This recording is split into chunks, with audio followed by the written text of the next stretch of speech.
Heidi, my hearing aid beige Mk2 Escort. I'm going to turn my attention to her exterior bodywork out the side, but taking some steps backwards. In the box, I've got some paint stripper. Shiny beige paint, wasn't properly keyed. Filler in, hanging, loads of dents or rust there. Holes here.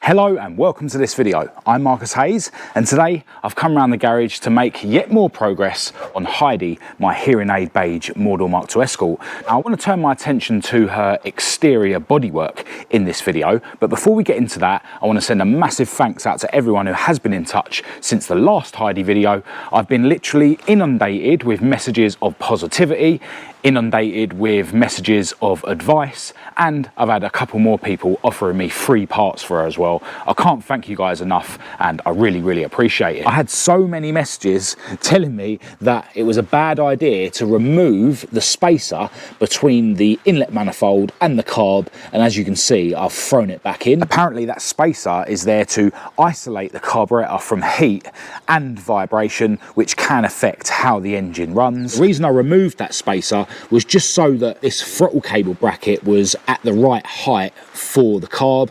So at worst case scenario, all it's going to mean is that I'm going to need to make up some sort of spacer to lift this bracket up. I'm not going to know whether I definitely am going to need to space it up or how much by until I've actually got the rod that goes through there and connects onto here fitted, and then I can see how straight or not that rod is and then decide what I need to do with regards to spacing the throttle bracket up. But yeah, massive thanks to everyone who corrected me and made me realise that I do need to keep that spacer between the carb and the inlet manifold.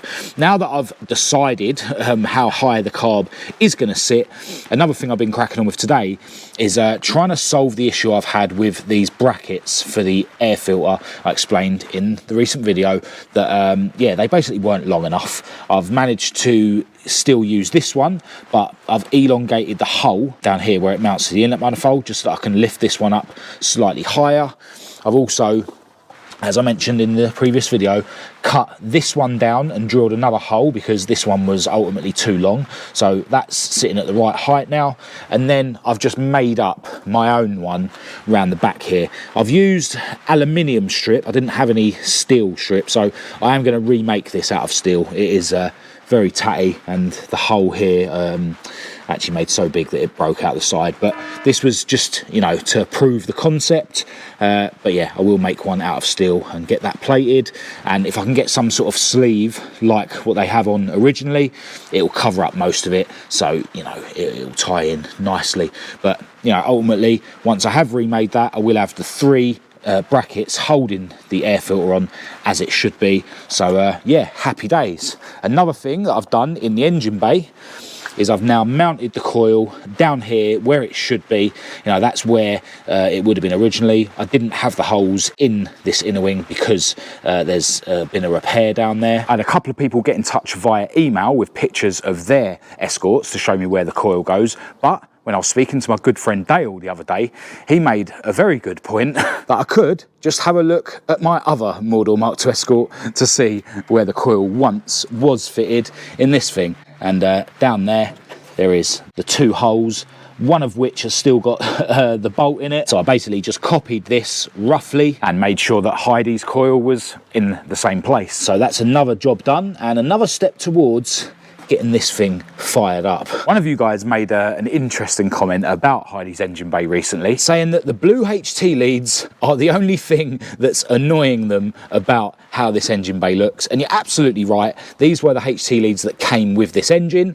To be honest, I'm surprised how good the blue looks against the beige, but with only the HT leads in blue, they do look a bit silly. These will be changed for something a bit more subtle, probably black ones eventually. But as I've mentioned so many times with this project, anything that I have already got, I'm not going to rush out and replace, because there's plenty of things that I need to buy for this car that I don't already have. So I need to direct my money in those areas before I start replacing things that, you know, don't look ideal, but I have already got. So I think that's enough in terms of poking around Heidi's engine bay for today, but I have been working in her interior again, and we've been taking some steps backwards yet again, but this is based on some more advice that one of you guys got in touch to give me. So as you'll see, the gear stick has been removed, which meant I needed to remove the center console, and to get to the 2 back screws for that, I had to unbolt the seats again. Admittedly, I actually only had 1 set of seat bolts, so only the fronts of the seats were bolted in anyway, so it's not the end of the world. And over here, I've got the gear stick that I removed today, and I've also got this other gear stick, which was the one that I wanted to fit, the one that I painted up with satin black paint, but I wasn't able to fit this. Now, loads of you guys made me realise that this one had a clip fitted. I have now removed it, whereas this one didn't have that clip fitted. And you guys were saying that that's why this one felt a bit sloppy when it was in the gearbox, because the clip is missing. And you also made me realise that with the clip removed, this thing is way easier to screw into the gearbox. So today I removed this one and then removed the clip from this one, but I was still unable to screw this into Heidi's gearbox. It's just a smaller thread. Now, interestingly, someone got in touch with me to say that their gearbox that they've got, I think they said it's from a super early Mk2 Escort, has a different sized thread for the gear stick where it screws into the gearbox. So yeah, you learn something every day. I thought, you know, these Type 2 are they, or Type 3 gearboxes, I thought they were all the same, to be honest, but apparently not. So this gear stick is going to have to go back in. I really don't like the chrome. I'm all about deleting the chrome from these cars, which I know that anoraks hate. But yeah, whilst this is out of the car again, it gives me an opportunity to paint this thing black. So that's what I intend to do. But there's another reason why I'm not going to chuck this back into Heidi's gearbox straight away. And that's because of something else I need to revisit on Heidi involving her gearbox, because the clutch release bearing in this thing was greased by some idiot that fitted it. And I now realise that you should not grease clutch release bearings. So it makes sense at some point to take the gearbox back out of this thing and clean that bearing up as best as I can, and then throw it back together. So seeing as I'm going to be doing that, it makes sense not to bother throwing the gear stick back in yet. And I can give the gear stick a repaint, as I mentioned. And I've kept the clip for the gear stick taped to the dash here so that I don't lose it. Alright, so as I've already mentioned, the main focus of this video is to turn my attention to the exterior of Heidi's bodywork. Now, I've said it before and I'll say it again, I know that in terms of the paintwork on this thing, I'm not exactly doing it in the correct order. You know, maybe it would have been more sensible to strip the exterior paint off before we started painting things like the engine bay, like the door shuts, inside the boot, etc, etc. But I don't claim to do things correctly, I just do them my own way. And the fact that I've made so much progress on this car in more interesting areas means that I've now got more of a boost to crack on with boring jobs like stripping the exterior back to bare metal. Now over here I've got some materials that I picked up from my friends at BODICRAFT in Watford. I'll leave a link to their website in the description, and don't forget you can get 10% off of everything from BODICRAFT in Watford by using my discount code MH10. In the box I've got some paint stripper. I've been told by so many people that this paint stripper is the only one worth buying. Nowadays the paint strippers aren't as strong as they used to be, but yeah, this is really good stuff. I've actually already tested it and I'll show you that in a minute. The guys at BODICRAFT threw in a pack of filler spreaders because this is going to be better to scrape the paint off after the paint stripper's done its thing, because you know these aren't going to scratch the metal beneath the paint. We've also got some panel wipe so that I can clean all the residue of paint stripper off afterwards. I've actually already got some thinners which I might use first, so I didn't need to get any thinners when I went to BODICRAFT, but they did give me this massive bag of mutton cloth that I can use for doing the cleaning. So yeah, massive thanks to the guys at BODICRAFT in Watford. I know they will be watching this video. They've been super helpful with this build and it's very much appreciated. So yeah, make sure you guys support the people that are supporting me by grabbing your paint materials from BODICRAFT. Now, as I mentioned, I have already tested the paint stripper. I basically chucked a load on this boot lid after I'd finished filming the last video on this car, and yeah, in a matter of 10 minutes I came back and it was all bubbling off. So yeah, this is going to make things way easier than having to DA everything back to bare metal. I can see that certain bits of this boot lid have been etch primered, but certain bits haven't. You can see bare metal there, but etch primer there. But ultimately, once we get all this primer off that's been put on by a previous owner, we'll be able to see exactly what's what with the boot lid and with the rest of the exterior of the car. Now, I do of course need to be super careful not to get any of the paint stripper on any of the beige paint that we've already put on this thing, on the door shuts, etc, etc. And I was thinking about doing some mad sort of 2 layers of masking to protect everything, but I think what I'm actually going to do is I'm not going to try and paint strip right to the edge of panels. I'll tape off the very edges, and then the very edges I can, get the paint off with a machine after I've finished stripping the rest and finished cleaning everything. Areas like this, I can literally just run a bit of tape down there, so that's going to protect the paint that's in the door shut. I'm not going to be looking to do the doors today. I'm mainly going to be focusing on the boot lid and the rear quarters and the rear panel. So that's the plan. Once we get this primer off, we can see if there is any horrors hidden underneath it, and yeah, then start getting it ready to re-primer it with epoxy primer, etc, etc.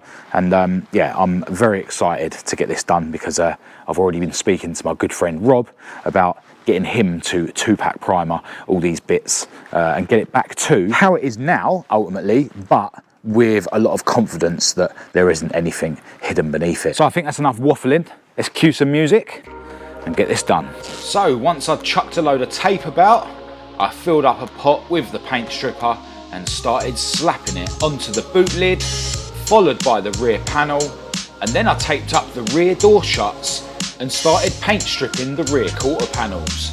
Here you can see the paint stripper working its magic, and I found that once I'd done the passenger side, I still had some paint stripper in the tub. So I threw some more tape about and then cracked on with paint stripping the driver's side doors as well.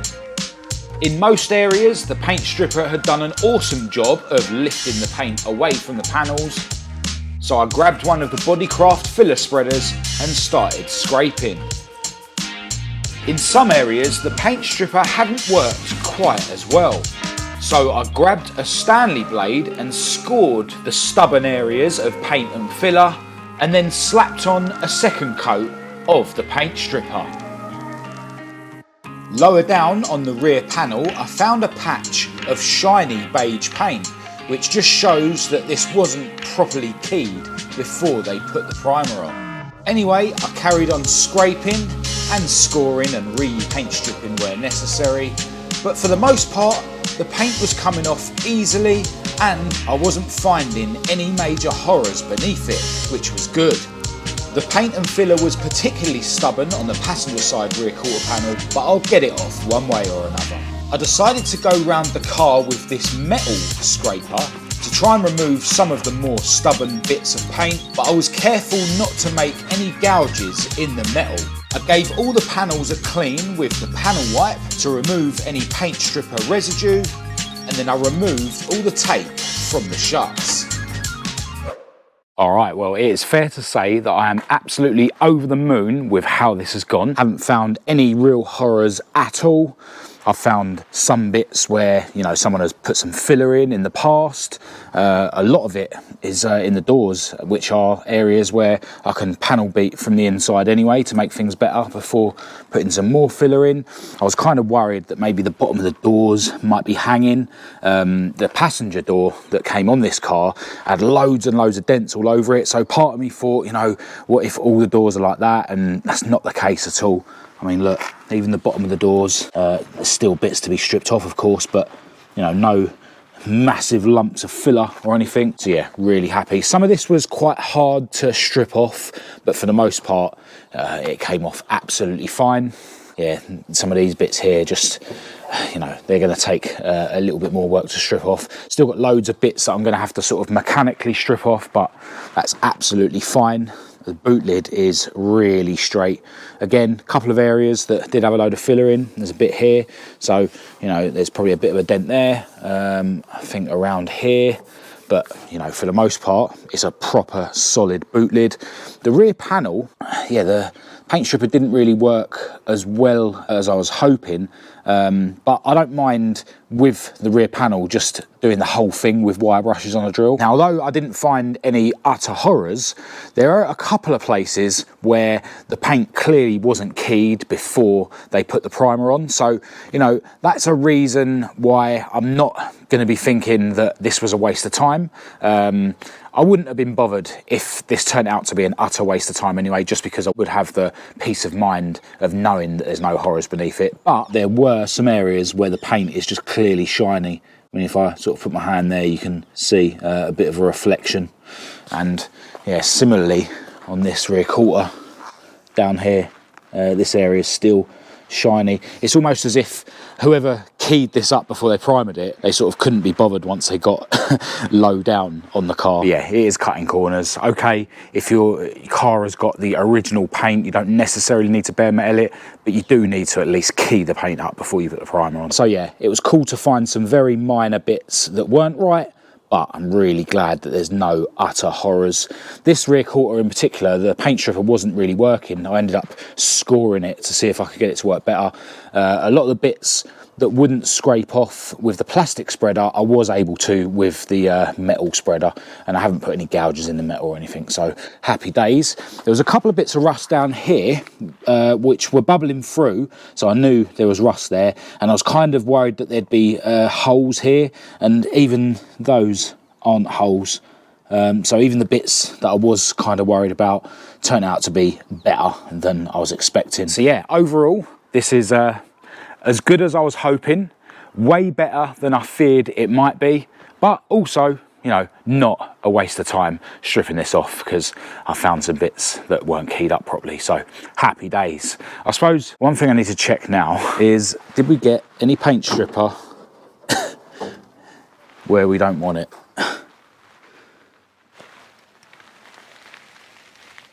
No, all looks good.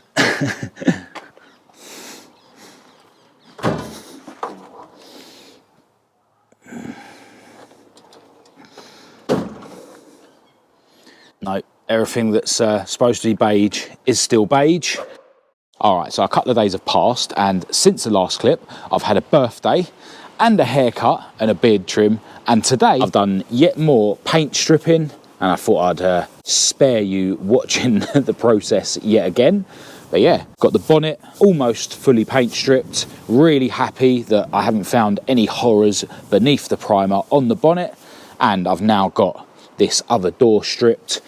Still plenty of stuff to strip off. I didn't bother you know, attacking this with the metal scraper, so yeah, there's still quite a bit of what looks like a skim of filler there and there to remove. Hopefully there's no horrors in the bottom of the door. It certainly sounds like it's fully metal. So yeah, it looks like just another couple of panels that are super solid, and yeah, I'm really happy about that.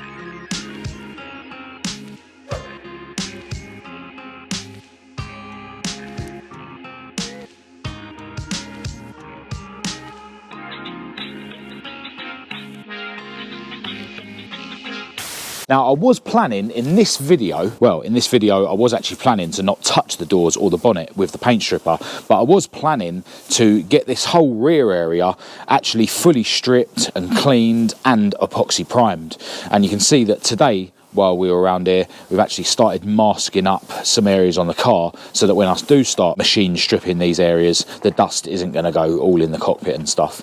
I probably will do some more masking to, you know, fully keep the dust out of the car. But after having a look at editing the beginning of this video, it's clear that yeah, the video is already going to be quite long, and this kind of stuff does take ages, so it will mean that the video would end up being delayed days and days and days for you guys to watch, as well as being maybe too long for most people to bother watching. So in the next video, I'm going to be attacking the rear end, you know, the panels that I was planning to start paint stripping in this video, and yeah, machine stripping them and getting them ready to epoxy prime. And yeah, then we can really closely look and see how much filler work the panels need, etc, etc. But it looks like they're not going to need much at all, which is good. The only thing really left in terms of paint stripping is the roof, and yeah, I'll do that another day. For now, I can still put stuff on the roof, etc, etc. I've got enough panels stripped now on this car, so yeah, I'll focus on getting all those bits in epoxy primer, doing any filler work that's needed before I even think about doing the roof. I just hope I've got enough epoxy primer in stock to epoxy primer all the panels that I have been stripping, but if not, I'll get in touch with my friends at Kent Europe and see if they can sling some more cans my way.